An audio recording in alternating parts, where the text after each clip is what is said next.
Bom, meus caros amigos, venho aqui convidar vocês, né, a acompanharem um momento de grande prazer e de grande ilustração que a historiadora Isabel de Castro Pinto e eu, o jornalista José Leão de Pinto, tivemos acompanhando e participando de um podcast com Gutenberg Pereira de Farias, autor de Leandro Gomes de Barros e os Primórdios do Cordel Brasileiro.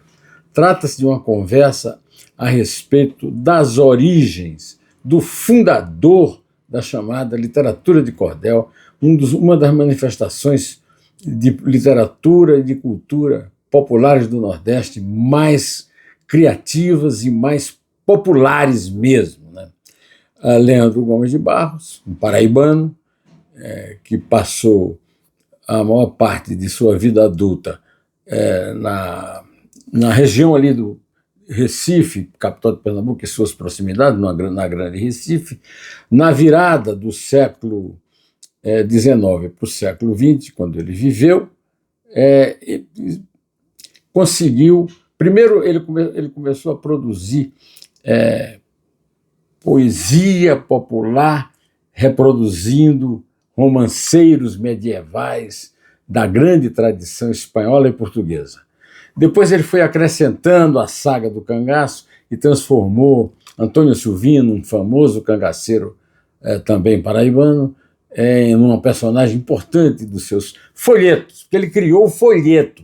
Ele inventou o próprio veículo da sua poesia narrativa, que é o folheto dito de cordel, com a capa, uma xilogravura na capa e um texto em versos, narrando grandes aventuras ou fazendo intervenções políticas. Ele era um homem político, de opinião política firme, e criando um verdadeiro gênero popular na cultura, na literatura brasileira.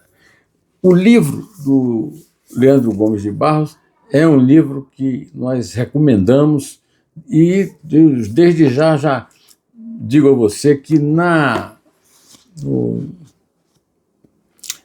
podcast que nós gravamos, que está no ar, a história é contada com muitos detalhes, indo até, por exemplo, a ascendência portuguesa de Leandro Gomes de Barros no século XVII em Portugal, né? Seus ancestrais portugueses, né?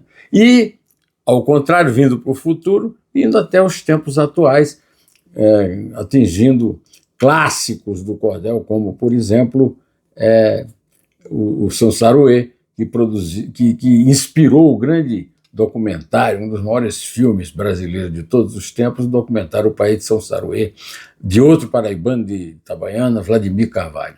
O Leandro Gomes de Barros era paraibano de outra cidade da Paraíba, não era de Itabaiana, era de Paulista, que, aliás, tem uma cidade com o mesmo nome em Pernambuco, mas são cidades diferentes. E o Leandro Gomes de Barros é um personagem que é ressuscitado aqui pelo nosso querido o Gutenberg, que é xará do inventor do prelo, né? Da imprensa. Depois teve a sua obra divulgada por um grande poeta também popular, João Martins de Ataíde, que comprou os direitos da viúva quando ele morreu precocemente no começo do século XX. Olha, você não deve perder isso. Você não precisa. Olha, uma coisa que você vai fazer falta na sua vida, você não assistir esse podcast com o autor de Leandro Gomes de Barros e os Primórdios do Cordel Brasileiro. Direto ao assunto. Até!